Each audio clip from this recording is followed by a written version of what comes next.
Assalamu alaikum, Hamza bhai. Should I call you Hamza? Yeah, Hamza is fine. You can call me Hamza, bhai. It's fine. Yeah. What does your family call you? I mean, what's your nickname? My name is Hamza. They call me Hamza. Okay, cool, Yeah. nice. Um, so everyone, today at Maktub Khana, we are joined by Hamza Sarbuland. Did I pronounce your name correctly? Yes.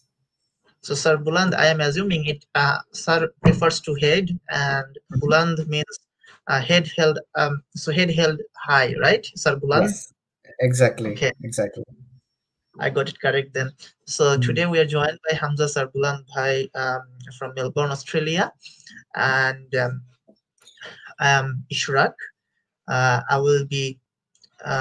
I'm joining from Dhaka, Bangladesh, and today we will discuss the issue of 1971 Bangladesh War, as we know, which was fought between two brotherly nations, Pakistan and Bangladesh, and together we will try to explore the mainstream narratives about the war in both countries, Bangladesh and Pakistan, and the loopholes in those narratives, and how the youths of Bangladesh and Pakistan can help bridge the gap that exists, very unfortunately so, between the two nations.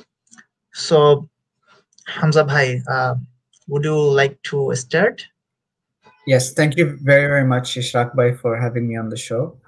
Very pleased to be here, and it's important that we have dialogue on this very serious and significant issue in the modern Muslim history, and of course it has many contemporary ramifications as well. So thank you very much, first of all. How would you like me to start, Ishraq bhai? What would you like me to say, or how should we begin? Why don't you start with the narratives about the 1971 war in Pakistan? Also, since you live in Melbourne, Australia, I think you can also add the diaspora experience or the narratives about the war in the diaspora community. Okay, so the first thing I'll say is, of course, I am diaspora, so my knowledge, my experience is has a certain tinge to it. So maybe someone who's living in Pakistan and who has grown up in that system, has gone through schooling there, may have different things to say.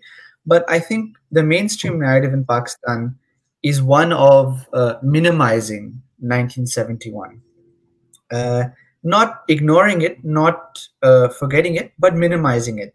71 is for us, it's an unmitigated catastrophe. It's a disaster. We always say fall of Dhaka. That's the emblematic phrase, about the events in 1971. So it's a tragedy. But we see it primarily because we say fall of Dhaka, right? So we see it primarily as a third Indo-Pak war. For us, it was a war with India. India came, they broke the country. That's the primary framing. And so everything revolves around that. It's like it's seen maybe, perhaps in one way as a conspiracy, Indian conspiracy, they wanted to break the country, or it's seen as, ungrateful East Pakistanis wanting to separate, or disloyal, East Pakistanis wanting to separate. There's sort of a kind of special emphasis that's put on the Hindu Bangladeshis or the Hindu East Pakistanis. They're seen as some sort of especially problematic or traitorous group. So yeah, it's seen primarily through that lens as Third Indo-Pak War, a military conflict and a defeat and a catastrophe in that sense. The discussions of why this happened, why did 71 happen, there is a general recognition that there was a sense of economic alienation and an imbalance, a political and economic imbalance. But this is just mentioned kind of as like after the fact. It's not really emphasized. Where I think this should be the major focus. Unfortunately, the focus is on again the India-Pakistan rivalry.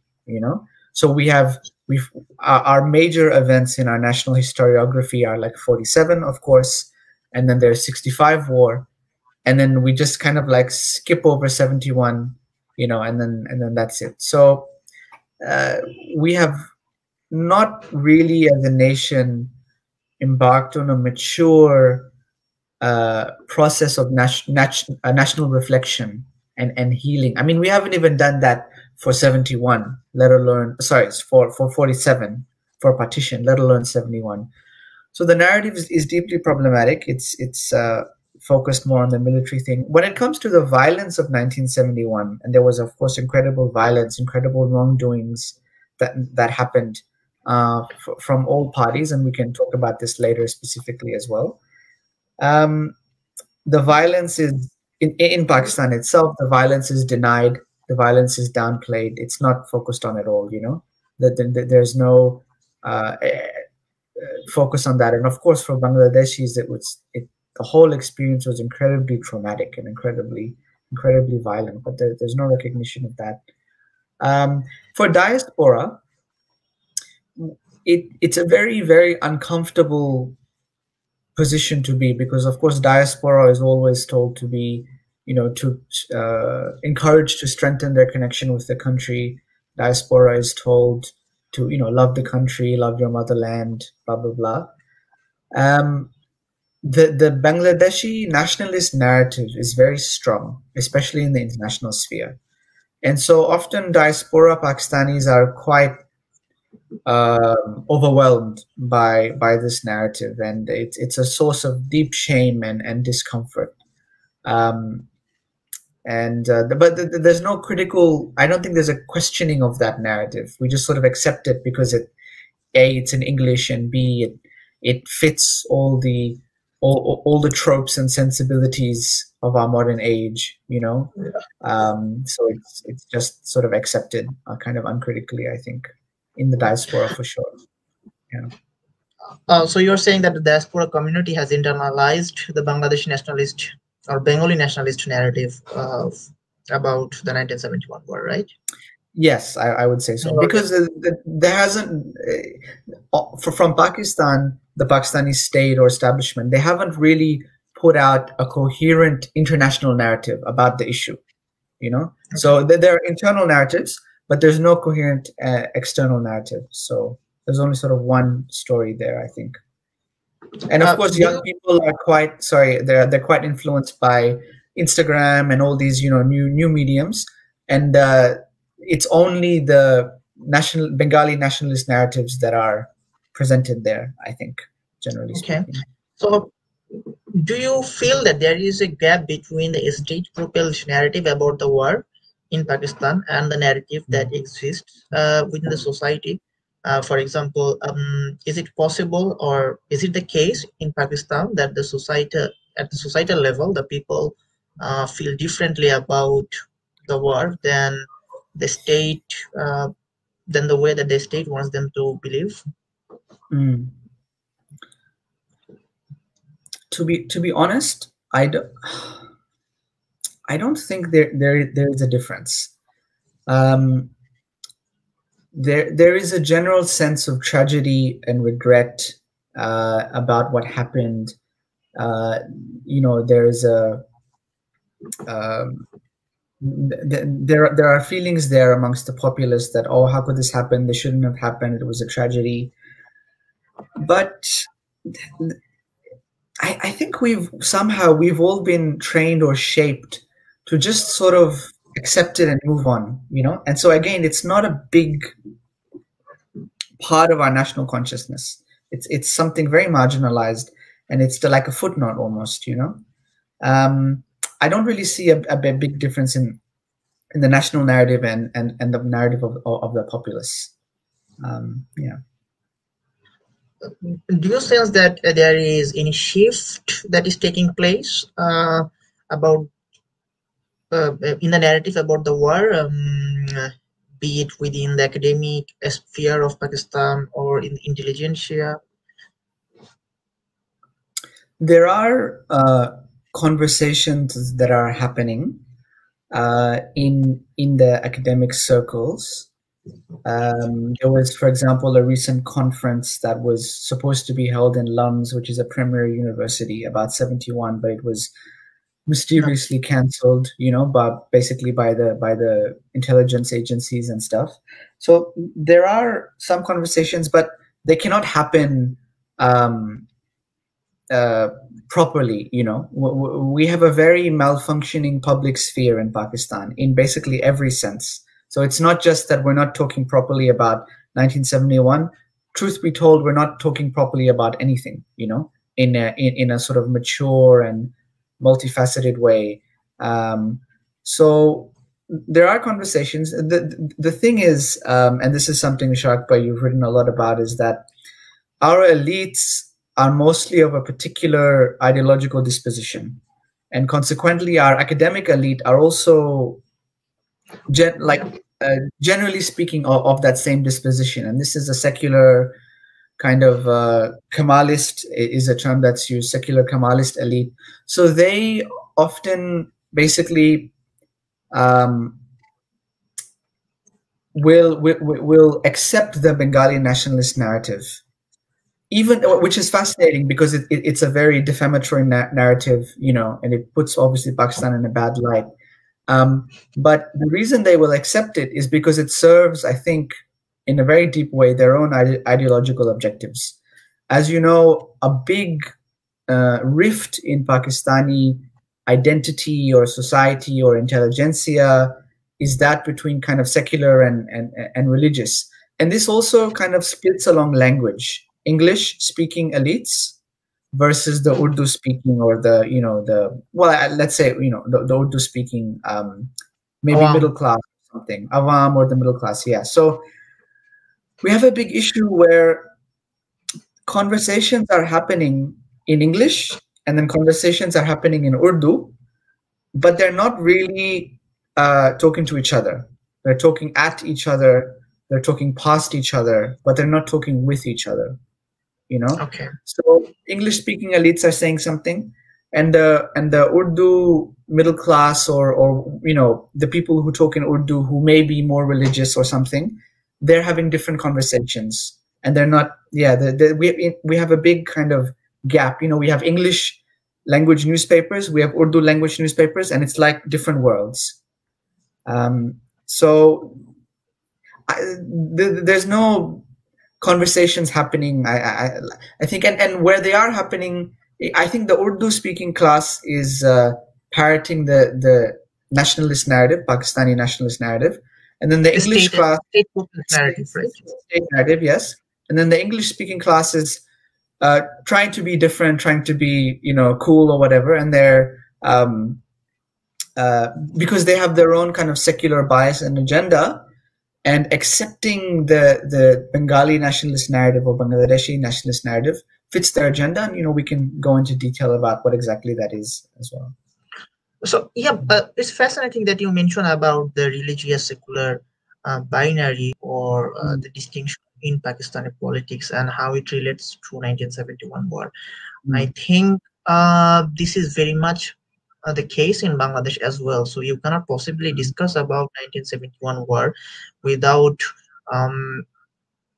referring to the secular religious dichotomy. And by religious, basically it refers to Islam, or not to other religions. So basically the narrative in Bangladesh goes like this. There is Islamists on the one hand and secularists on the other hand. So basically it's the essentialist narrative portrays the conflict as Islamist Pakistan fighting secularist Bengali nationalism. So that is the general framing of the war. But and I can already see the similarities and also some of the differences in the context of Pakistan and Bangladesh. So you mentioned the elites, how they are trying to appropriate the secular Bengali nationalistic narrative about the war, and the very big differences that exist between the conversations that take place in Urdu and the conversations that take place in English. I think the language issue in Bangladesh is mitigated to a large extent, but it also exists, but it is also mitigated by a large extent, to a large extent, because of the fact that, well, 1971 war is very central to all political parties and all sorts of societal fractions in Bangladesh. And also because there is a very strong grip by the secularist elite establishment on both Bengali speaking Banglaphone newspapers, Banglaphone medium of communication, and the English language ones as well. So that might be the case. But what fascinates me about the 1971 war and how it is portrayed in both countries is that both in Pakistan and Bangladesh, it is essentially speaking a war between secularism and Islamism.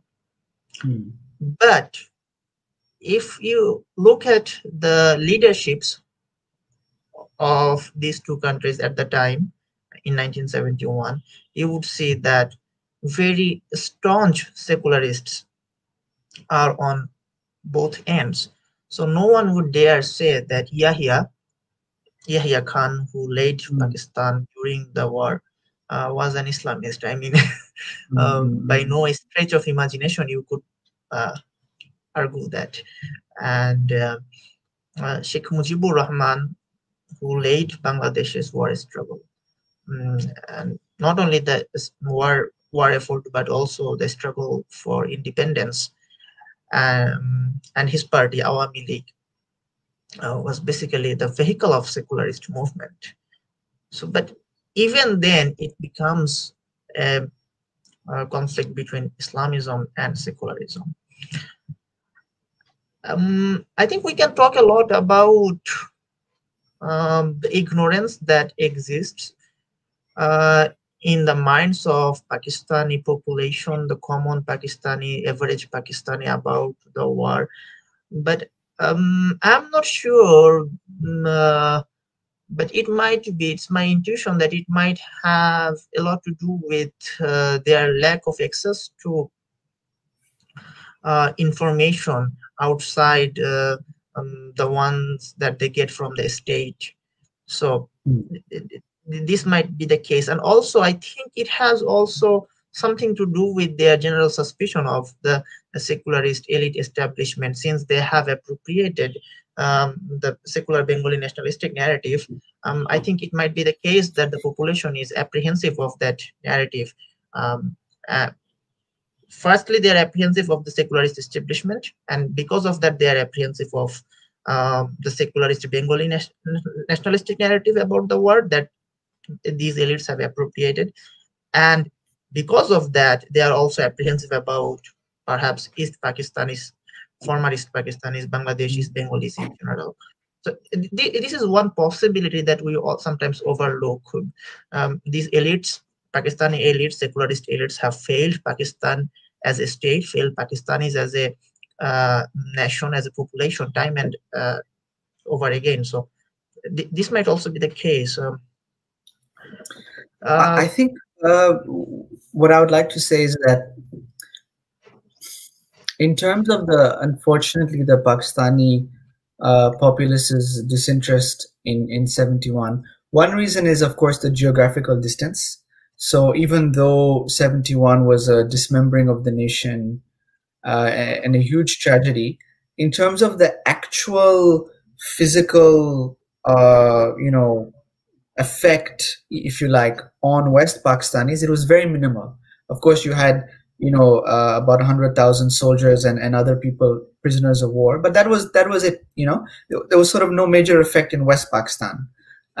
Whereas, of course, for Bangladeshis, they lived and breathed all the trauma and pain of 71, and in a very visceral way. So there's very little effect on West Pakistanis in a practical, material way. The second thing is that, we have to go back to why did 71 happen? The Pakistani state, despite its Islamic veneer, is a post-colonial state built to service the elite. It's a state based on controlling its population, extracting wealth, and taking it to the center. The thing is, right, that it's not just that East Pakistanis were oppressed by West Pakistanis. The fact of the matter is, everyone is marginalized and oppressed by the Pakistani state, even the Punjabis themselves, right? So it's not that where East Pakistanis were special in that sense.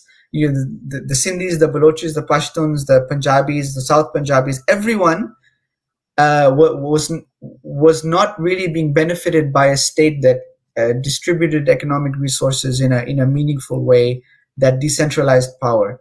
The thing is, we as Pakistanis, we have not learned from 71. The state is still like that, right?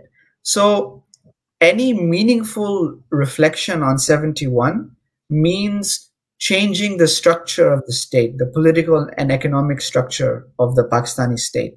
And of course, the elites who benefit don't want that, right? So we haven't learned a damn thing, and we're still implementing, for example, a military solution to a political problem in Balochistan, right? And there's immense disaffection in Balochistan, and it's the same strategy, and that will reach some kind of breaking point, sometime in the future. So we haven't learned. The elite or the state or the establishment doesn't want us to learn because they want to maintain the same system. What they did do after 71 is they of course they changed their own narrative, their own justifications, to maintain their power. So it's, the state, it's been said, became more Islamic or more Islamized, because there was immense fear that there could be another breakup. And we saw that, of course, a lot in the later part of Bhutto's rule and Zia's rule. So that's a big thing we have to remember, that the state itself is structured in an exploitative, elitist, exclusivist way. It's not built for the people. So reflecting on 71 in a meaningful way means then reflecting on your home territory and what's happening around you. And that's a very uncomfortable place, I think, for the Pakistani state, the establishment. It doesn't really want that. Hamza Bhai, you are talking about the exploitation of.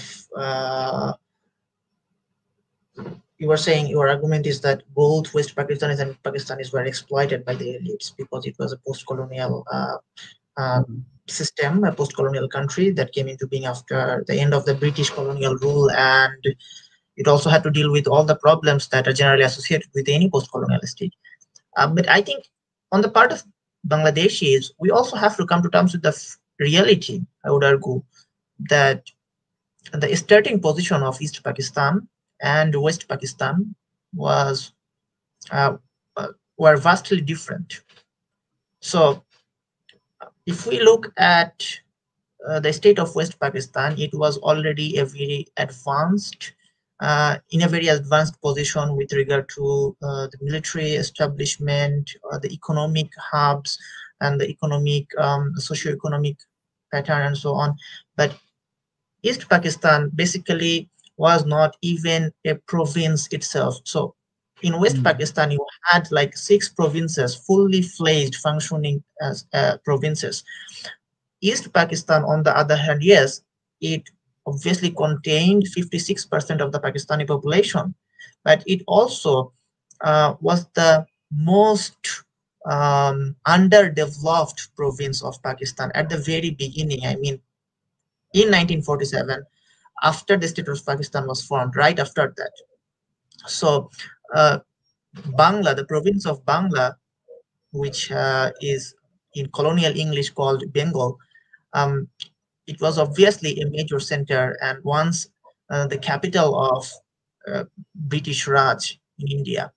But that capital was Kolkata, which is in West Bengal, that is now in India. During the pre-colonial period, during the late Mughal rule, the capital was still in Murshidabad, that is in West Bengal. So if we look at the Islamicate past of Bangla, we hardly see that the capital was in East Bangla, which is the present Bangladesh and then East Pakistan. So sometimes in Bangladesh we say that in 1950s, early 1950s, there were only 2.5 appraise in Bangladesh. So why 2.5? Because 2 were like fully functioning press and 1 is like manual press. You know, the process of printing things. So it was manual. So that is why 2.5 appraise. So that was the state. And Ayub Khan in his autobiography, I believe, has written about the military situation, the defense establishment of East Pakistan when Pakistan was first formed. It was in shambles. Basically, there was no infrastructure, absolutely nothing.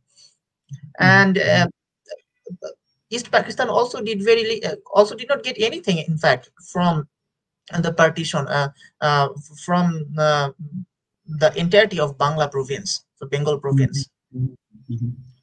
There were lack of prudence on the part of negotiators, and also other factors as well.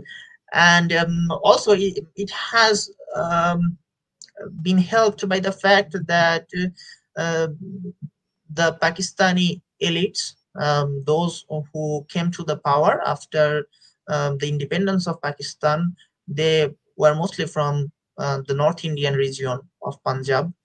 So Urdu-speaking elites, so in their imagination of Pakistan, they were basically focused on West Pakistan.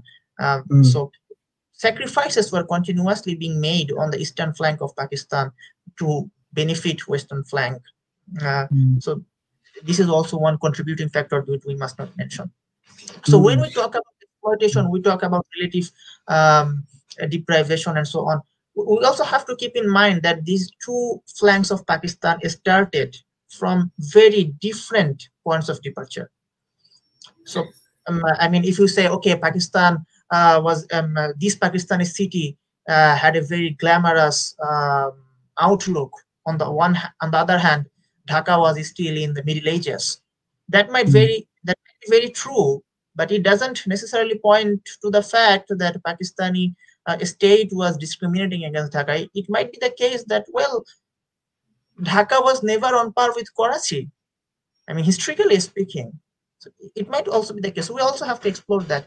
One of the famous examples that I often cite is we still have a hard time defeating Pakistani national team. I mean, when you talk about cricket, so if it is all about Bengalis being discriminated, then we could argue that the Pakistan national cricket team and the Bangladesh national cricket team should be on par with each other. But that is not the case.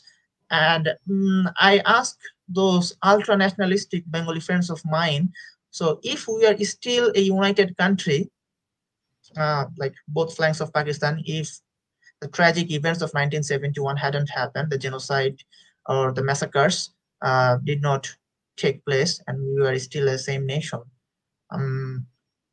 which Bangladeshi players would you pick for the national team of the unified country? I mean, it's very hard to see, but beyond 1 or 2 players possibly. I mean, sure.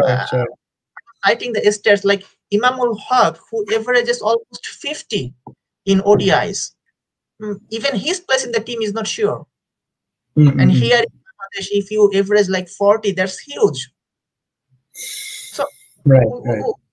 Talk about this. I mean, this is a point that the Bangladeshi people have come to terms with. The second thing, please. I just wanted to say something, maybe clarify. Again, I don't mean to downplay the economic and material deprivation in East Pakistan in any way. My point was just to say that where there was, exploitation and underdevelopment, definitely part of it was definitely motivated by, supremacy and a kind of ethnic kind of supremacy and arrogance, which is deeply reproachable. But again, the second thing is I was noting that the Pakistani state itself was and is, exploitative, extractive, and elite. So the most developed places in all of Pakistan, east and west, were like Islamabad, Lahore, and Karachi. And everywhere else, the rest of Punjab, the rest of Sindh, the rest of Balochistan, rest of KPK, rest of Bengal, East Pakistan, were underdeveloped, and in many places are still underdeveloped. So that was the maqsad, the intention of that point. And again, I was connecting it to, well, why don't we in Pakistan remember or reflect on what happened? It's because the same governance patterns that led to 71 are being repeated, and in some places the same, and in other places it's become a bit better, but overall the same governance pattern is present. I think one thing we should head towards as well, inshallah, in this conversation is talking about narratives surrounding the violence in 71. I think it's a very important issue, genocide or massacres and stuff. Before we go into that, I would like to talk a little bit about the build-up that led to the war itself. So, look, we are talking about exploitation here. And I think it's very essential to keep in mind that the ruling Pakistani elites, I mean, who ruled Pakistan for the most part during the 24 years of unified Pakistani experience, when they talked about Pakistan, they were mostly imagining the western flank. The eastern flank at times felt like a disposable part of Pakistan. So for sure, this was obviously this mentality there, and there is no denying that this mentality contributed to the exploitation and the deprivation of East Pakistan. All I would say that there is more to it than just that. I mean, obviously this is there, but there are also other factors out there. And when we talk about this mentality that we can sacrifice East Pakistan for the benefit of West Pakistan, so we then have to talk about what Pakistan ultimately is. I mean, what is the meaning of Pakistan? What we imagine by the term Pakistan? So it's a very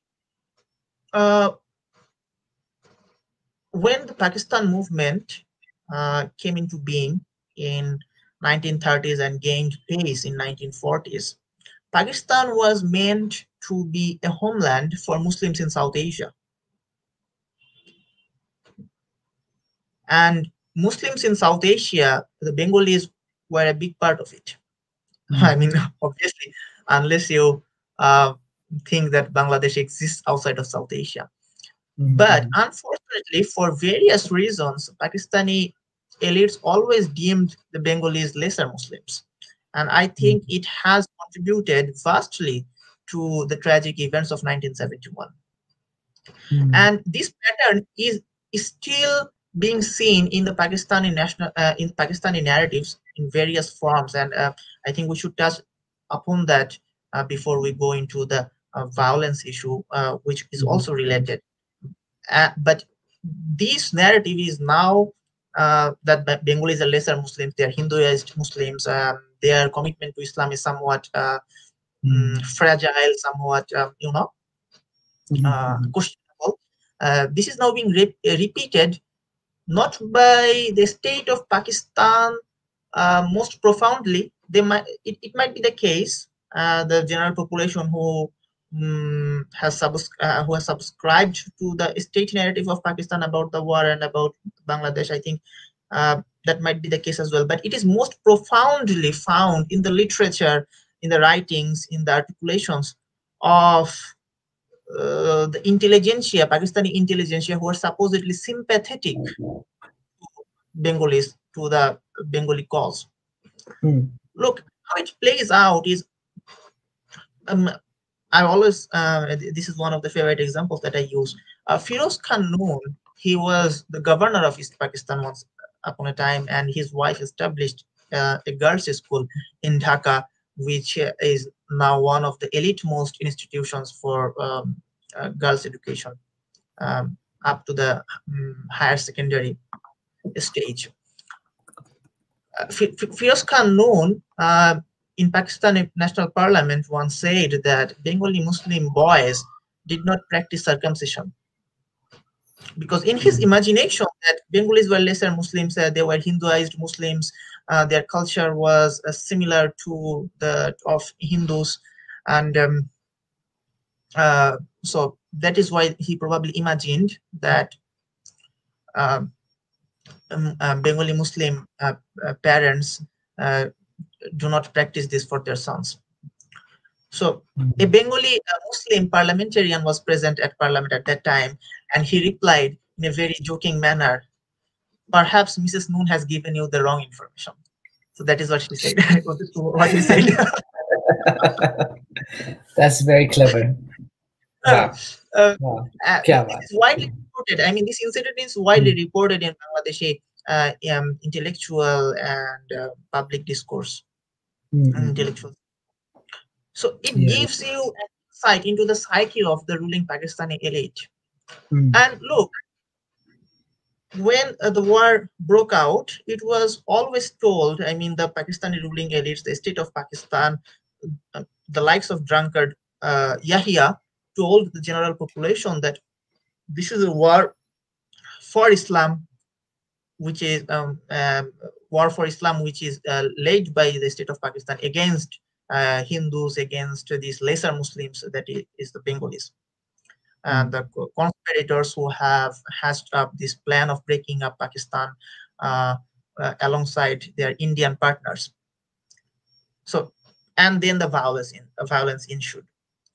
But now you see that there is this secularist, Kemalist Pakistani elites, as you mentioned, who are sympathetic, supposedly, in their articulations to the Bengali people and their cause. And they are now saying, okay, look, Bangladesh has progressed because they are lesser Muslims, because they are somewhat secular, because they're Hinduized, and they are fellow Pakistanis to be like Bengalis, to be lesser Muslims, in order to move beyond the Stone Age or the medieval age and enter into the age of modernity, so that progress, the economic miracles of Bangladesh can be repeated, can be experienced in Pakistan as well.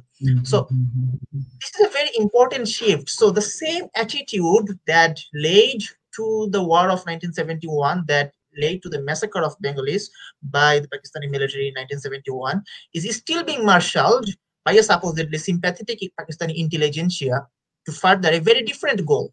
So you see, these narratives actually are complementing each other. Supposedly Islamic Pakistan looking down upon Bengalis, and then this narrative is picked up by the secularist Pakistani elites to say, okay, yes, if these lesser Muslims are progressing, then we must also become lesser Muslims. So that's a very astute point. I would like to say that, as you mentioned, what is the idea of Pakistan? There's always been a tension here. Is Pakistan, a pan-Islamic, pan-Islamist idea, that goes beyond the confines of geography and race and language, or should it be a territorial, a traditional nation state in the European vein that is kind of about Muslim identity, but not really. It's more like about the land and the geography. So there's been this tension, right? And this is perceptible all throughout Pakistan's history. 71 marks a really important point for those who want to project a more secular nationalism for Pakistan. For them, it's like, look, Pakistan was based on the two-nation theory, Muslims uniting wherever they are, and look, it failed. You know, even though, as you pointed out, the elites of Pakistan themselves were very secularized, and so a big reason that the elites today in Pakistan are not very, I think, assertive in kind of talking about 71 in their own, let me rephrase. So the 71 is an important tool in the argument for secular Pakistan. It's like, look, we had a united Pakistan, it failed.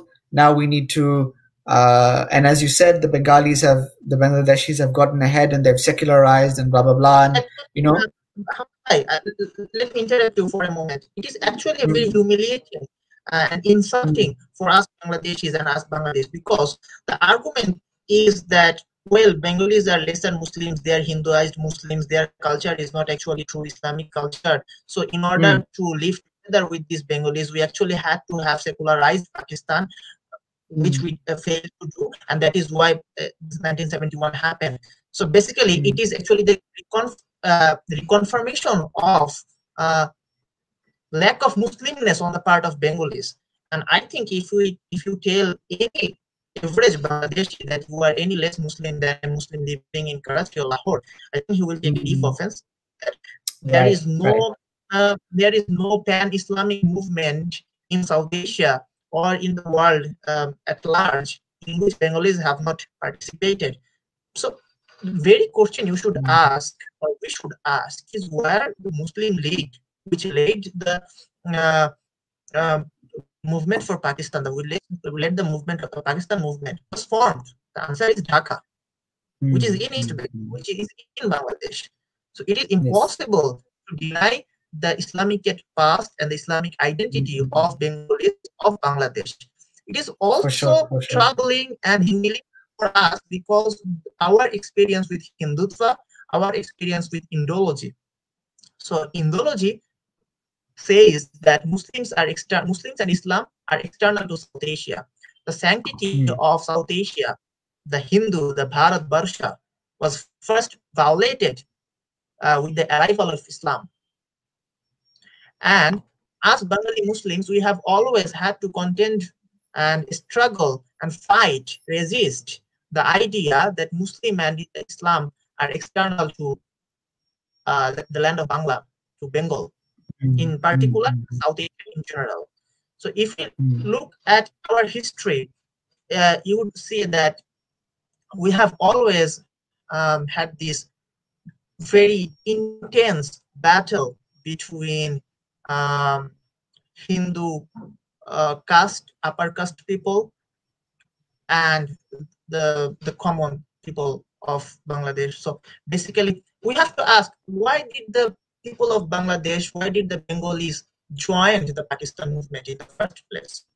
It is because of our Hindutva. It is because of our rejection of the claim that Bengalis are lesser Muslims on the one hand, and that Bengalis are not true Bengalis.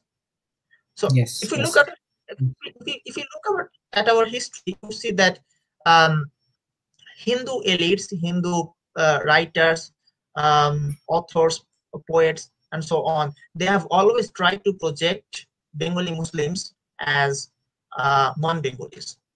Sharat Chandra Chattopadhyay, one of the famous novelists to have emerged from Bangla, once wrote in his one of his writings that a football match is being played between Bengalis and Zaban. Zaban is a derogatory term that refers to Muslims. So what he is essentially saying is a football match can be played or is being played between Bengali, an ethnic term, and Muslims, a religious category. So, in this formation, what he is doing is basically referring to Hindus by Bengalis and Muslims as Muslims. This similar trend is the similar pattern of thinking can be found in the writings and even in the attitude of greats like Rabindranath Tagore. Pakistani intelligentsia, especially in these days, when I read their words, I see that they always are very apologetic about the banning of Tagore's literature after the 1965 war or during it. So the state of Pakistan wanted to Islamicize East Pakistan. So they say that, okay, Bengalis had every right to reject that imposition. And one Pakistani author, Anam Zakaria, I'm not sure. I can't recall at this moment off the top of my head whether she quoted someone as saying, or it was her own assertion, that if Iqbal was removed from the Pakistani, if Iqbal's poetry was banned, how would the Pakistanis react? So the claim is that banning Iqbal in Pakistan is the same as banning Tagore in Bangladesh, in Bangla. But this is not true. If you look at the history of Bangladesh, if you look at the history of the Bengali people, you would see that there was actually a very vibrant movement against Tagore, against Tagore's politics, and against the likes of Tagore within Bangladeshi intelligentsia, within Bengali people. Abul Mansur Ahmed, one of the founding figures of the Awami League Party, which led the struggle for independence, Bangladesh's struggle for independence. His famous book, Bangladesh's Culture, Bangladesher Culture, it was Pak Bangla's Culture, and after independence, he renamed the book as Bangladesh's Culture. The book was basically composed during Pakistani years. So, but the ideas were very the ideas were much older. In 1940s, during the British colonial rule, Abul Mansur Ahmed, during one of his lectures that he delivered in Kolkata, he said that in Tagore's world, Durga, a Hindu goddess, and Saraswati, another Hindu goddess, have come and gone multiple times, but the moon of Muharram has never been sighted. So, okay, when Tagore's literature was banned in Pakistan, in East Pakistan, because of the tension that existed between Pakistan and India, there was a large segment of Bengali intelligentsia who actually supported that move. One of them that I can recall is Sayyid Ali Hassan, Vice Chancellor of Jahangirnagar University, and he was a very prominent pro-independence figure. In fact, from the Shadin Bangla Bedar Kendro, that is Independent Bengal Radio Center, he frequently and very passionately argued for the independence of Bangladesh. But he had no qualms about denouncing Tagore and Tagore's politics and Tagore's literature when it came to state a different and we might even say antagonism between India and the Hindu ruling elites on the one hand side and the Bengali people on the other hand. So to say that the Bengalis are lesser Muslims, they are Hinduized Muslims, they are secularized or whatnot is a very injurious statement for us. It's very humiliating, and it is also basically the narrative of the secularist Kemalist elites of Bangladesh. I want to ask you about this now, precisely on this point. So it seems like in Bangladesh, there's a very close identification of, Bengali, Bangladeshi like identity, nationalism with secularism, with like a de-Islamization or an un-Islamization or something like this, Can you tell us more about this? It's fascinating that there's this very close identification, and then in the minds of people, it's projected internationally or in Pakistan. It's that Bengali nationalism Bangladeshi nationalism is synonymous with secularism. So, and as someone has written here as a comment, Bangladeshi intellectuals have painted a theocratic picture of Pakistan. So then the opposite picture is painted in Bangladesh. But it seems to me that the mass of people in Bangladesh, the common person, wouldn't really necessarily hold this view. So there's a big discrepancy between the kind of elite view and the common view about Bangladeshi identity. Yep. Could you comment on that? So what happened? Yeah. So what happened was, now the Pakistani elites, both who are secularists and both who had this veneer of Islam, as you put it, they said that the Bengalis were lesser Muslims.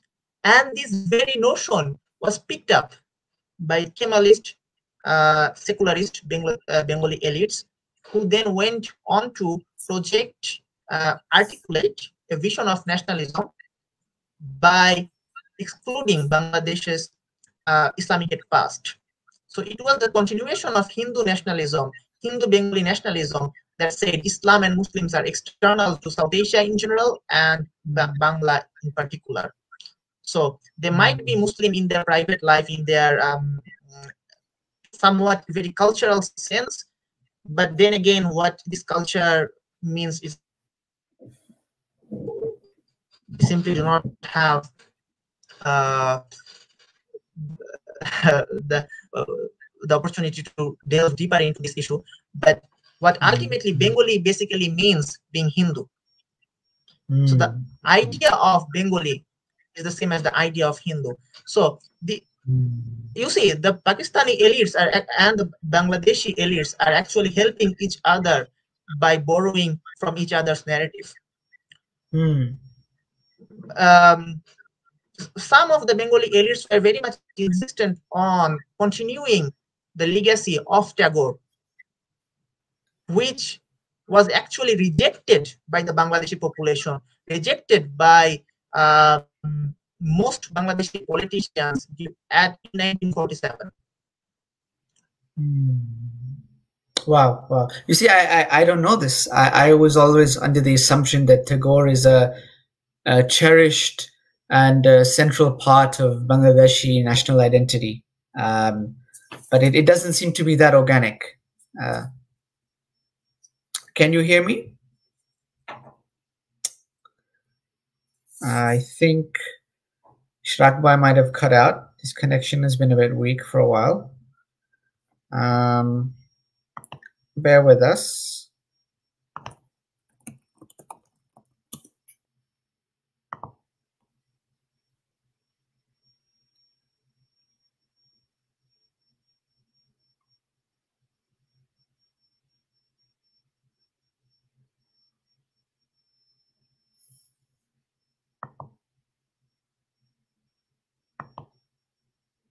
Okay, so it's just me for now. Just a second, we're just trying to solve this.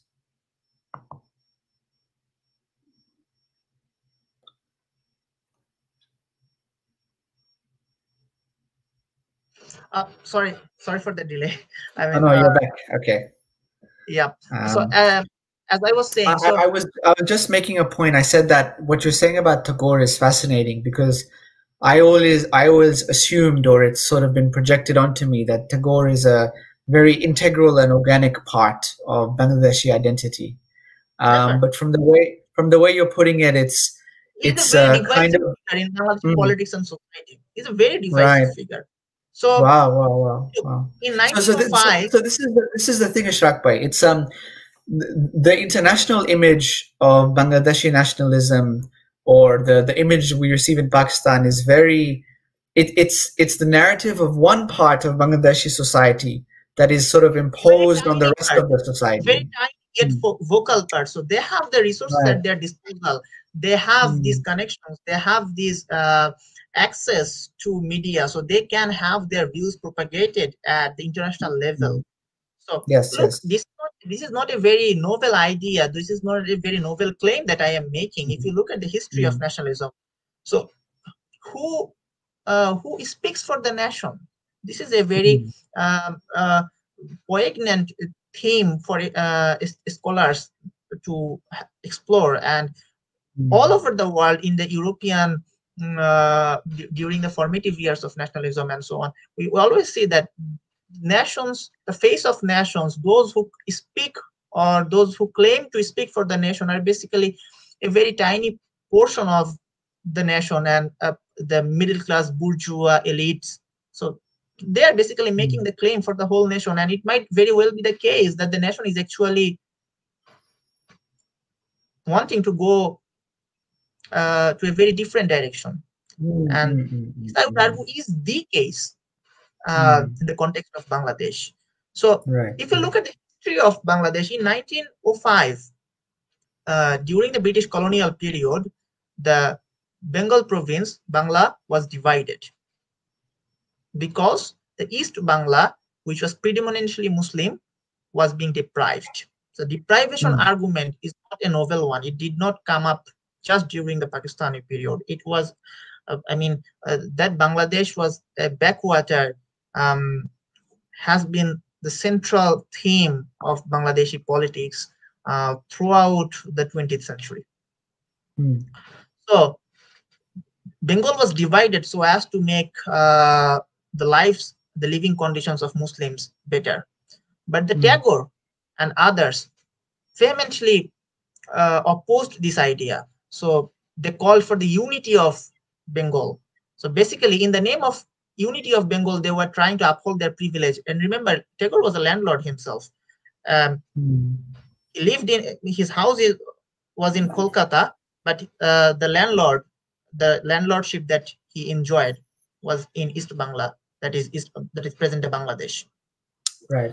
So they opposed this movement, and in 1911, because of this pressure that the Hindu upper caste elites put on the British colonial system, the Bengal division was annulled, and the Muslim politicians and the Muslim peasants of East Bangla, present-day Bangladesh, they opposed the decision to annulment of the Bengal division.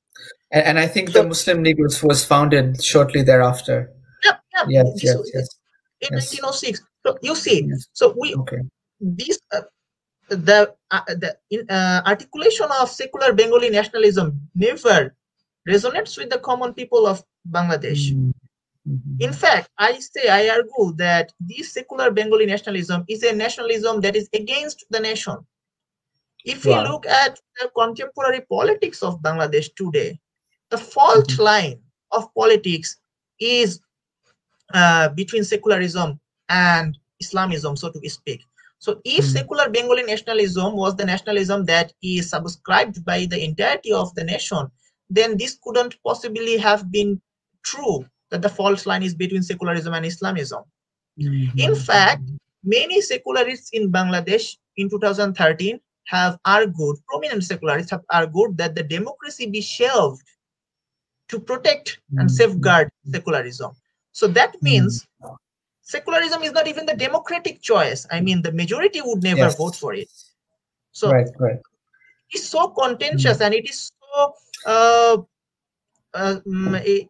so I would say, monopolized only by the elites. I mean, the majority has no part in it. It's very apparent to me that there is the narrative of 1971 is weaponized to justify a particular political setup in Bangladesh today, like quite an authoritarian setup, one-party rule, and the historical memory is shaped in a certain way to justify the contemporary political structure and system. I want to go towards that the events of 71, because this is one of the central issues, of course, and one of the central, in a way, misconceptions. Of course, Bangladeshi nationalist narrative is that there was a genocide in 1971. 3 million people were killed by the brutal Pakistani army, and it was this concentrated, deliberate, evil act. Of course, now I don't want to be in a position where I'm defending the Pakistani state, right? I'm no fan of the elites and the military, and my heart is always with the people. So I don't want to defend the state out of some sense of nationalism, but we should call the truth for what it is, and we should call an untruth for what it is. I think the label of you don't have to be so apologetic. You never see a Bangladeshi ultra nationalistic from Bangladesh would apologize beforehand about the atrocities that pro-Bangladeshi forces have committed during 1971 or after that, before he makes his speech. So there's no point. Sure, I mean, sure. you can even support the Pakistani state narrative. I mean, if we want to have, I have to stay true to my own. I have to stay true to my own conscience and my own heart, So anyway, what I'm saying is, I think there was incredible violence in 71, but rather than framing it as a genocide by one external party over, some sort of like oppressed peoples, I think a more honest narrative would be, as some scholars have argued, that it was a very bloody and violent fratricide, a civil war where different parties are fighting. And it's not that it was like Pakistanis killing Bangladeshis. No, it was like Pakistanis killing other Pakistanis, East Pakistanis. And there was a sizable amount of people who had great feeling for the Pakistani state, who stayed loyal to the Pakistani state. And there were some people who were quite opposed. And then the mass of people, I think, were sort of stuck in the middle of this awful situation. So the violence needs to be contextualized in the right way. When the word genocide is used, as is prominently framed in international narratives, and for example, this is the narrative diaspora receives, it's deeply defamatory and it's untrue, and we have to frame it in the right way. It should never have happened. There should never have been a military solution to a political problem, and it's a big injustice that the generals of the West Pakistani state, the generals and the establishment, no one was ever held responsible. That's a crime.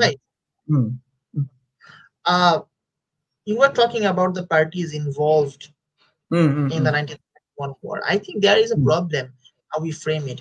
Generally, the problem the issue is framed in a way where parties are the West Pakistanis, Biharis, and Bengalis. It is problematic to me as a Bengali because there was no one Bengali monolithic view of the state of Pakistan or the East Pakistan for that matter. Look, the present conundrum that we face in Bangladeshi politics is not about resisting Pakistanis that are out there, that are 1,200 miles away from us, but the secularists in Bangladesh are having to grapple with the problem that the Pakistanis that live in the middle of us. So it's the idea of Pakistan that is not defined in terms of ethnicity, language, or in any other terms. It's Pakistan that is ideological in its construct. So their problem, their contention is not with Pakistanis who live in Pakistan, but their contention is with the Banglaphone people who think like Pakistan. So whose ideology is that of Pakistan as they define it. So these same people also existed during the 1971 war as well. In Bangladesh, in recent years, we have witnessed the trial of war crimes, the war crime trials. No Pakistani individual was put on trial for allegations of war crime. The people who have been tried, convicted, and executed, all of them are Bengali themselves. So if you say that, okay, violence was committed against Bengalis, I mean, what Bengali are you talking about? These people or what? And again, we are falling into the trap of Indology. So basically, Islam and Muslim are external. I mean, so basically, we're denying the Muslimness, denying the Bengaliness of Islamists. So Islamists are as much Bengali as Sheikh Mujibur Rahman, Ziaur Rahman, and other major figures of pro-independence Bangladeshi voices. So there is a big disagreement among Bengali population with regard to which side they should pick when it came to the issue of secession from the state of Pakistan. So the Pakistani state narrative, I think the most troubling part is it is always complementing. I mean, obviously there are diversities within the Pakistani narrative. I mean, there are multiple narratives in Pakistan, but all of them in some way or another are actually complementing the elitist narrative of Bangladesh. Not only the state narrative, but the dominant narrative that is monopolized by the civil society, that is also dominated by the secularist Kemalist elites. So what about the violence that was committed against pro-Pakistani Bengalis, not just Biharis?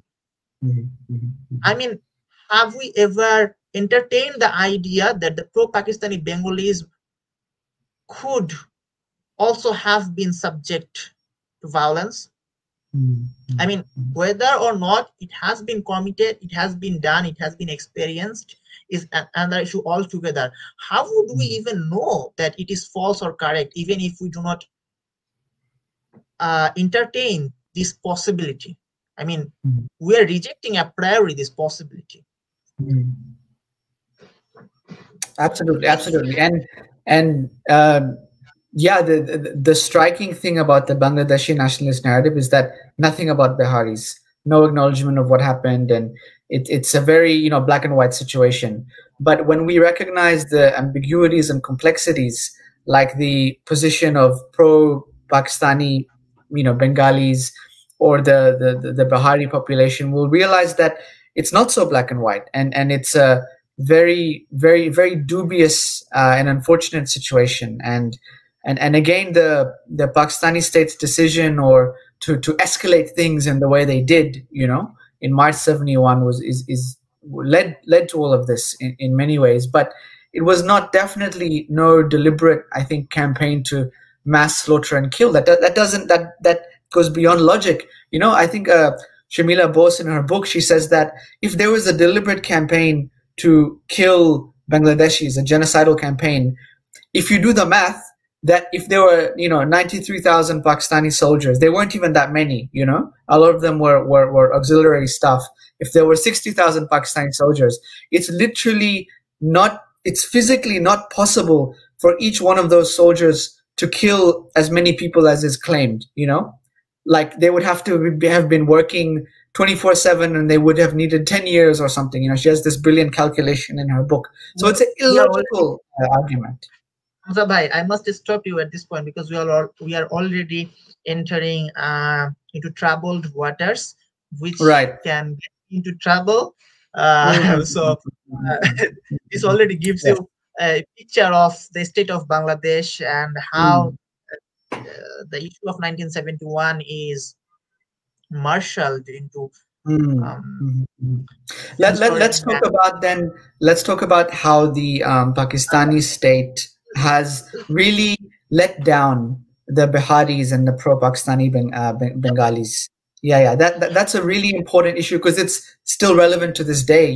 There are Bihari communities in Bangladesh and in Pakistan, in Karachi, and Bangladeshi community in Karachi today that are languishing after 50 years. They still don't have citizenship. They're unable to access services. They're unable to advance their lives.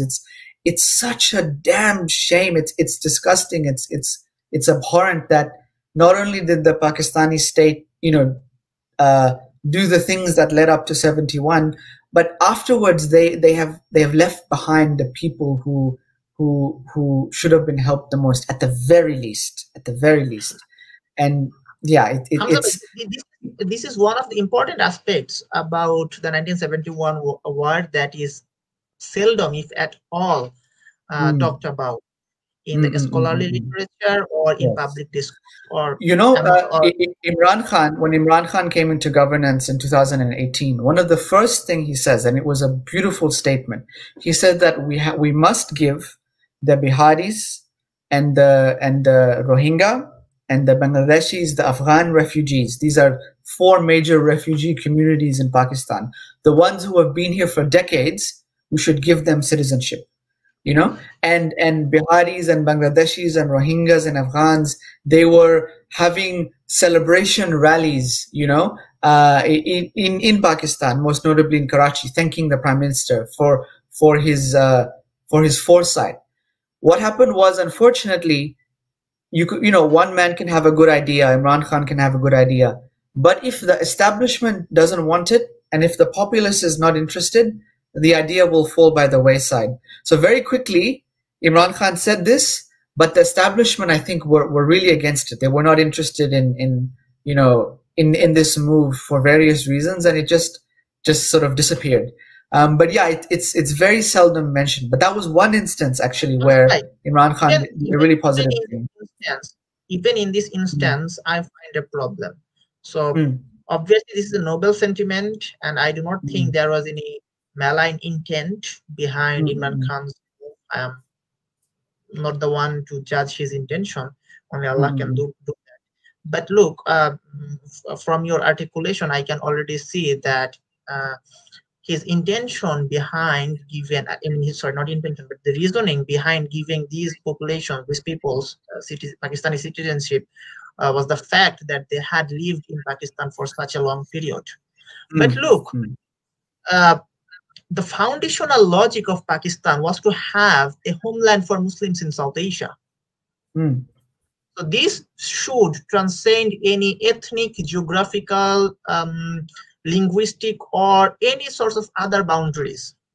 Even if those Bangladeshis, even if these Bengalis hadn't lived in Pakistan for such a long period of time, they should be granted Pakistani citizenship because of their ideological affinity, of their ideological commitment to Pakistan. And same goes for the Biharis as well.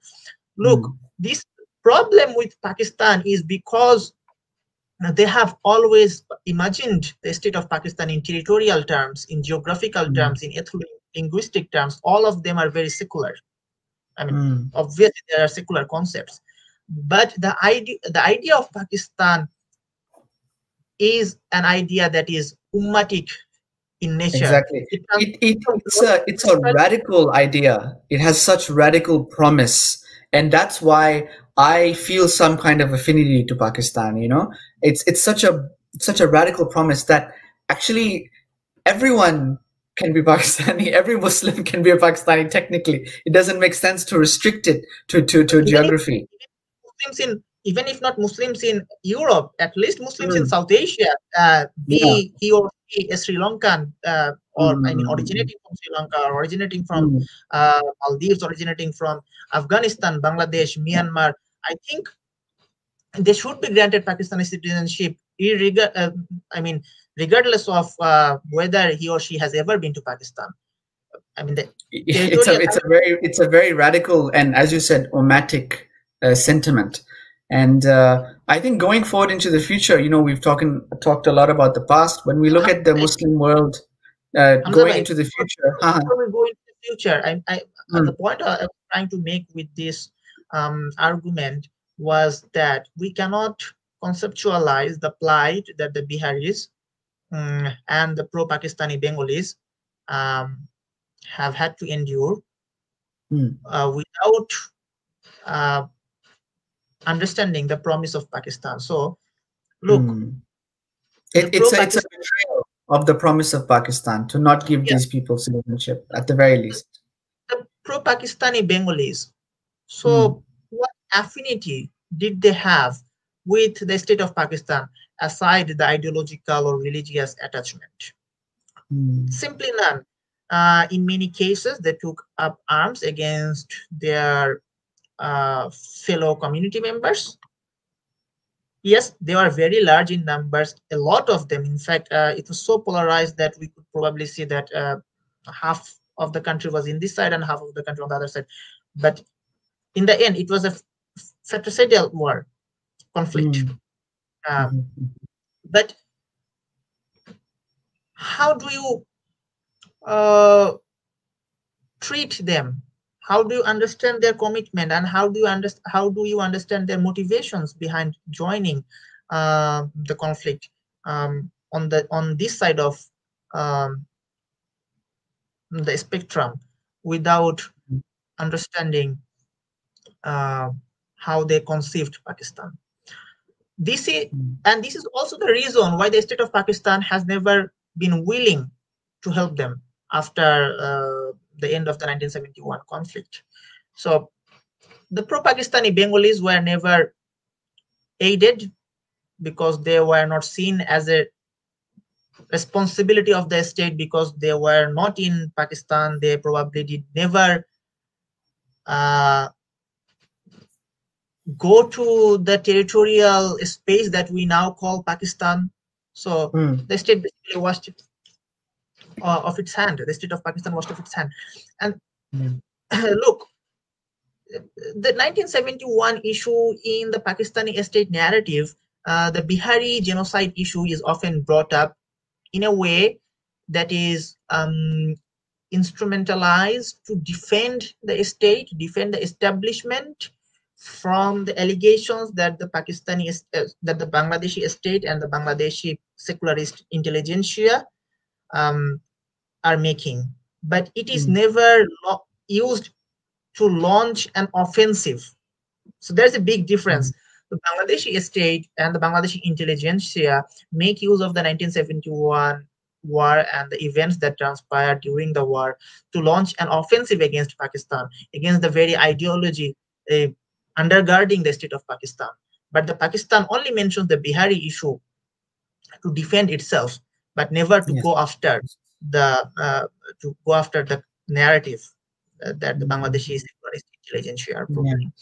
So I think the Pakistani state, for various reasons, 71 and the consequences and the related issues, it's not on the agenda.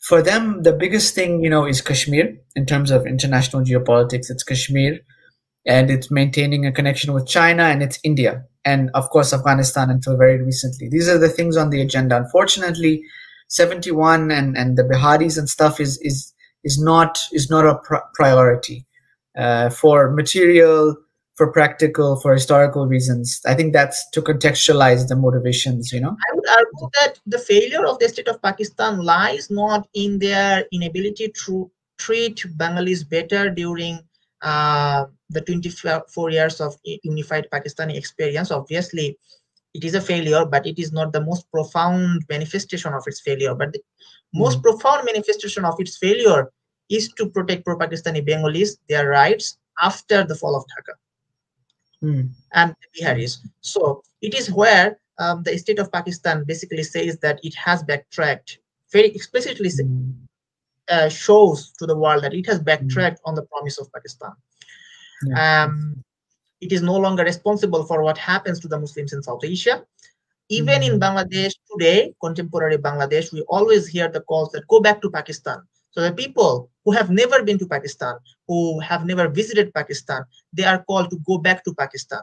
So the secularist Bangladeshi elites, they still conceive Pakistan on the terms on which it was established in 1947. But the Pakistani state does no longer perceive itself on similar terms.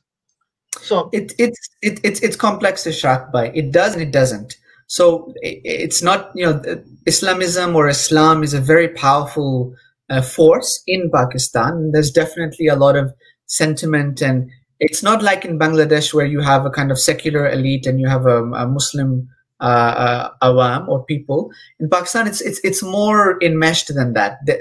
There are definitely Kemalist elite, but there are a lot of people of religious persuasion who have power, whether it's economic or social or political. It's very complicated. It's very complex. So religion is used. It's a very active force. For example, Imran Khan presents this brand of Islamism, and so we have to be careful, to go too simple in the narrative. But definitely, the state has really abandoned the Biharis and pro-Pakistani Bangladeshis for sure, but it still uses the Islam narrative for Kashmir. So it's very complex. No, I wouldn't try to simplify things in the case of Bangladesh either. So Islam is instrumentalized, used by all sorts of factions. Even the secularists make heavy use of Islam to advance its own secularist agenda.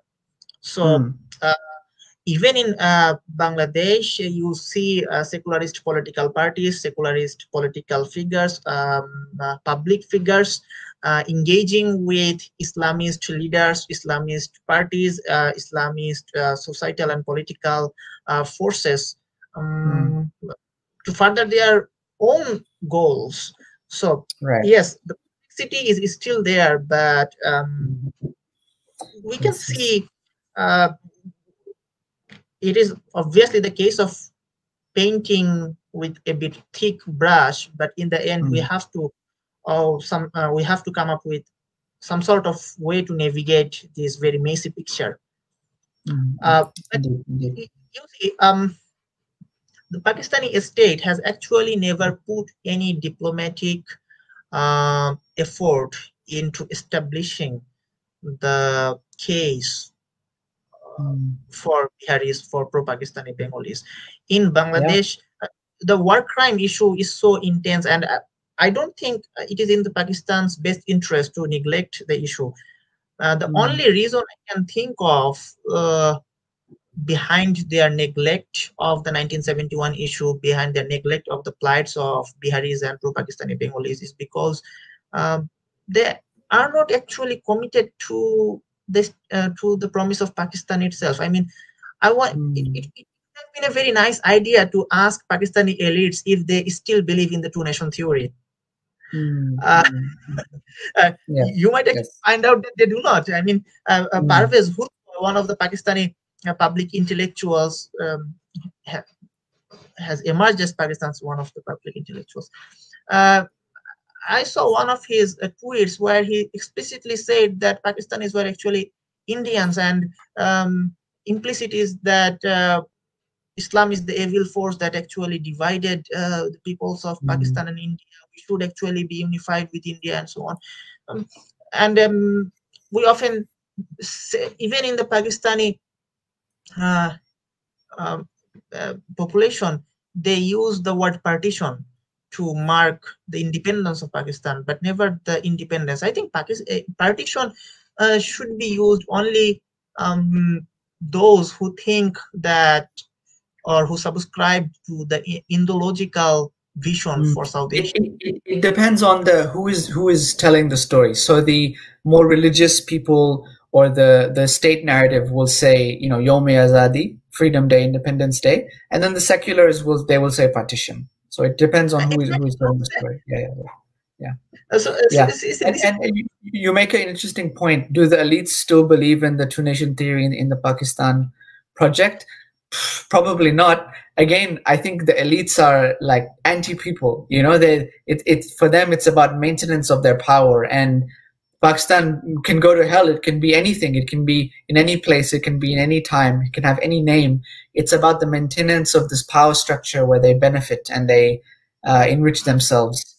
The same is true of Bangladesh as well. I mean, the Bangladeshi elites, they would not even care if one neighboring country invades Bangladesh and occupies it, so long as their ideological vision and their political, economic, and social power is ensured. So yes, that as well. Let's head towards the final point. How to bridge the gap between the youth, and we can finish up, inshallah. But I think there are two ways how this gap between two nations, Pakistan and Bangladesh, could be bridged. One way of doing it is an elitist way. So basically, elites of both Pakistan and Bangladesh coming together. And this is what we are saying. You have already mentioned the LAMS conference that was cancelled. I saw the panelists who were supposed to speak at that conference, and there was this talk show, talk show of some sort that happened after the cancellation of that conference amongst feminists of both countries. So basically, feminism ultimately is one of the key instruments in the secularist camp that they use. So this is one way of doing things. So basically, secularists in Pakistan apologizing to secularists in Bangladesh and preaching to their masses that look, Bangladesh has witnessed this economic miracle. They have progressed so much and so forth because they are lesser Muslims, they are secularized Muslims, they are Hinduized Muslims. Even though we should be very suspicious of this apparent economic miracle, based on neoliberal economics, we should be very, suspicious of this. I think in Pakistan, we don't critically look at this supposed economic miracle. It's like, wow, but what is it built on? Who is really benefiting? Ask the people of Bangladesh, and they will tell you how true that economic miracle is. In fact, many secularists are actually putting enormous effort into debunking this myth of economic miracle. And if you ask the Islamists and if you ask the average voter, I mean, if the economic miracle is so real, you wouldn't have to suspend democracy in actual sense to safeguard secularism, right? So that is so this is one way of doing things. So basically reinforcing each other's claims. And you also mentioned in earlier part the issue of Balochistan. So you see the secularist Pakistanis, they are very much interested in Balochistan, opposing the state narrative and lending support, perhaps not directly, but trying to argue that Baloch people, they are being sufferers. Obviously, they are, no doubt about it. I mean, my people, Bengalis, they are also they are also victimized by the Pakistani state. But the solution to that is not rejection of Islam. So, what Pakistani secularist elites are trying to pin the blame on Islam.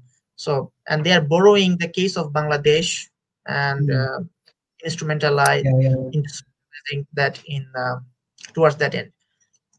So that is one way of doing things. The other way of doing things would be to have a people-to-people relations. Look, whenever Pakistan cricket team has toured Bangladesh, there was an outpouring of support for that team. For sure. You ask your Prime Minister Imran Khan, and he would testify that whenever he has played in Dhaka, in Chattogram, I'm sure that he would have felt that he was playing in Karachi or Lahore. It was no different. It's such a remarkable phenomenon. SubhanAllah. When cricket team won the 1992 World Cup, it was on the eve of the Independence Day, Bangladesh independence. So today we are talking on 27th March. Pakistan won the World Cup on probably 25th March. The news came out on 26th March. So that was the Independence Day. So basically, it was the night of the 25th March. Basically, the night after the day, the night when the crackdown began. So the genocide started, and the people took to the Dhaka streets celebrating Pakistan's win and giving slogans in the name of Pakistan. Freedom fighters, they were still alive. So you have to understand the reality. So the people of Bangladesh, they are very much sympathetic to Pakistan. In fact, they have never forgotten in their psyche that their struggle ultimately is with Hindutva, which led them to join Pakistan in 1947.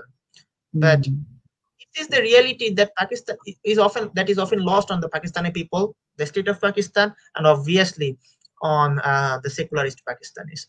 So if the Pakistani people also realize, common people also realize that their struggle is very much similar to that of average Bangladeshi, I think this is where the real reckoning, the real reconciliation could take place. The state doesn't represent, the state of Pakistan doesn't represent Pakistani population, and I think it is very much true of the state of Bangladesh as well. And similarly, the elites of Pakistan do not represent the commoners of Pakistan, and elites of Bangladesh do not represent commoners of Bangladesh. So there's two way of doing things. One would be anti-people and the other would be pro-people. Yeah, in terms of people-to-people connection, we should, as you know, the cricket crowd phenomenon is a very fascinating one. Of course, when Pakistanis and Bangladeshis meet, often in diaspora context, relations are very friendly, very warm. I found that all the Bangladeshis, because they are, I mean, the diaspora community, they are a bit detached from the Bangladeshi commoners. They might be friendly, but I think that would very much be the case of elite to elite connection. You know, there's the disparity between global north and global south, the west and the rest. So right. I mean, there's always a strong sense of Islamic affinity, and there's a warmth. It's only I found in the new youth, in the new generation of Bangladeshi youth, they parrot this kind of very specific state narrative. And I've actually found active hostility from them. But when I talk to the uncles and the aunties and the older generation, they have a very interesting unenthusiasm for the state narrative. It's very fascinating. Like, but you guys were there. You saw this. You saw all this. They're like, yes, we were there. We know the truth. You know, it's very interesting, their lack of enthusiasm. Whereas the younger people who didn't see it, so from this we can deduct that secular Bengali nationalism was popularized not before the 1971, but after, and it was done by the state. So it's an invented nationalism, and it is a nationalism that is against the nation, and the generational divide makes it even clearer. For sure, for sure. In terms of people-to-people connection with people in Pakistan and Bangladesh, I think language is an issue. So, for example, Islamists, they don't write in English, they write in Urdu. And then, of course, the Bangladeshi, the Bengalis, you know, you guys are writing in your own lingual sphere. So there's very little, you know, overlap. I think generally Pakistanis are sort of, because there's just so much crap happening in our own country, where there's not really much attention or focus or interest or knowledge about what's happening outside. I think it's an unfortunate reality. There will be some symbolic issues, like maybe Palestine, but overall amongst the populace, they're just focused on their own economic alienation and, you know, the real problems in the country. If that can ever be solved in a meaningful way, I think people will have more scope, more attention to focus on outside issues like this one. Although it's not necessarily an outside issue, as you've been saying, you know, it's integral to the very meaning of Pakistan itself. Hamza bhai, I would like to turn the issue upside down, the approach upside down. So it's not first you solve your internal issues or the issues that are happening inside the territory of Pakistan. I would say that without looking at these issues, without engaging with these issues, you cannot solve the issues that are happening inside the territory of Pakistan. Look at the secularist elites. They are trying to approach Balochistan issue not by avoiding 1971, but by building upon their interpretation, their projection of what transpired in 1971. So the Islamists should take a cue from this. It is of no use to avoid 1971 or avoid the plights of 1971, but by engaging with the Bengali population, with the Bangladeshis, you can only understand that if the secularist elites ever come to power in Pakistan, what would befall on the Pakistani population is what has already befallen the Bangladeshi population. Do you want to live in a tyranny autocracy where you cannot speak your mind, where there would be one party rule, where your people would be subject to enforced disappearance on a nationwide basis, not just in this or that, or not in Balochistan, not in KP, but even in Lahore, even in Karachi? So is this and this development myth would be fed to you on a constant basis in order to deprive you of your basic human rights? So is this the Pakistan that you want to envision? So without looking at Bangladesh, without engaging with 1971, the plights of peoples in Bangladesh, you cannot actually mobilize effectively against the forces that are coming in the way of development of Pakistan. This is how I see it. And also, if the secular, I think the fundamental problem in politics of both countries is the same, the Islamist and secularist divide. So borrowing from the experience of Bangladesh is essential, not only for secularists, which they have recognized and which they are doing, but also for Islamists, which they are not doing. The advantage for the secularist camp is both are well versed and can converse in English. So that is why there is constant flow of communication between them. And also the state apparatuses are at their disposal so that they can make use of those resources to help each other in various forms. On the other hand, the Islamist camps are divided in, are having to bear with their disability with regard to language.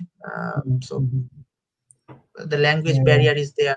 And also the state will obviously not facilitate a dialogue between the Islamists of both countries. The state will probably be very happy to facilitate a dialogue between feminists of both countries. Again, my feeling of the Pakistani state and establishment is that I don't know if it's so much like a hostility, but it's just this ingrained indifference or this kind of this ingrained indifference or this I don't quite know how to describe it, but in Bangladesh it seems very clear that there's the people and then there's the state and there's a narrative, and it's kind of, as you said, it's a nationalism against the people. In Pakistan it's not like that. The nationalism is with the people, so it's Muslim nationalism, Islamic nationalism. The people want that, the state apparently wants that as well, but it's just that it's not translating in a practical, meaningful way, in a material way. There's no political, for example, decentralization, or that's not there's a lot of resistance to that, even though Imran Khan has been trying. The economic redistribution is not happening. So it's one thing to have an ideology, but unless you have the practical betterment in people's lives, it will become more and more hollowed out. So I think that's kind of what's happening. It's the economic motives or motivations, the material motivations are stopping the ideological promise from being realized. But it's there. Whereas in Bangladesh, it's, as you said, against the people in the ideological sense. In Pakistan, it's against the people in the material sense. To sum up, Hamza Bhai, I would say that we need to have more engagements between the peoples of both countries. So there is this image that Bangladesh is represented by the secularist elites. So this image has to go. So we have to realize that the Bengali people are not comprised of just Sheikh Mujibur Rahman, Ziaur Rahman, and the other political figures, but Ghulam Matiur Rahman Nizami, Ali Hassan Mujahid, Kamaruzzaman, Mir Kashim Ali, they also are from this same ethno-linguistic camp. So, and they command a very sizable part of Bangladeshi population. I mean, many of them have been the ministers, have been elected to parliament. So, this monolithic picture of the Bengali people or the Bangladeshi people, if this is removed, I think we can actually go a very far, a long way towards bridging the gap. So, and then the people of both countries could be able to see that the situation is actually similar. I think for Bangladeshi people, it is a bit easier because they have always been in active search for information outside that is provided by the state and the civil society. Also, the Islamists in Bangladesh have done a great job. But I do not think that the Islamists in Pakistan, especially the Jamaat-e-Islami, has done that effective job as the Bangladeshi Jamaat-e-Islami has done in trying to disseminate the information with regard to the actual feelings, sensibilities, and the telos of the Bengali nation, of the Bengali people. Yeah, for sure. I agree. There's a lot of problems with the Islamist scene or groups in Pakistan. That's a whole nother conversation. But thank you very much. That's a very good summation. We should see the body politic in Bangladesh for its complexity and not see it as homogeneous. For my part, I would say from the Pakistani perspective that genuine reflection on 71 and genuine reflection on the nature of the state is very necessary to prevent something like this from happening again, and also to realize the genuine connections that Pakistanis and Bangladeshis do have, the shared sentiments, the shared nomadic consciousness. Yeah. Okay, thank you, Bhai. It has been a very interesting and engaging conversation, I would say. I think it would be very helpful, if not so much for the Bangladeshi people, but for the Pakistani people, especially in the diaspora, who think that the Bangladeshis have this deep animosity towards Pakistan. It's not actually true. We have many common grounds. In fact, the fundamentals are the same in both countries for both peoples. And let's hope for a better future when these two brotherly nations, I would put in this frame, can come together and work together, and especially in the light of the surge of Hindutva in India. Very similar threat. The global Islamophobia is there, and then there is the South Asian variant of Islamophobia. So it's very essential that the both countries, the both peoples come together, minimize and resolve the differences. Yes, I mean. Yes, thank you very much, Ishrat. Thank you for having me. I learned a lot, and very good discussion. Inshallah, we'll have many more engagements in the coming days. Take care, bhai. Okay. Let's end the session. Assalamu alaikum.